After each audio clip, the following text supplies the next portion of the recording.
वीर भगत सिंह गांधी नेहरू से दुश्मन घबराते थे। वीर भगत सिंह गांधी नेहरू से दुश्मन घबराते थे। अशफाकुल्लाह और बिस्मिल के नामों से डर जाते थे। अशफाकुल्लाह और बिस्मिल के नामों से डर जाते थे। अंग्रेजों की गर्दन पर तलवार चलाई टीपू ने।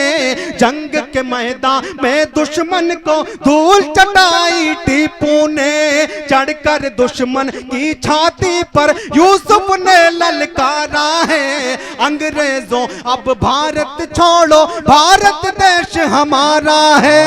यहीं जिएंगे यहीं मरेंगे, यहीं जिएंगे यहीं मरेंगे, करते हैं ऐलान यही है मेरा हिंदुस्तान, यही है मेरा हिंदुस्तान।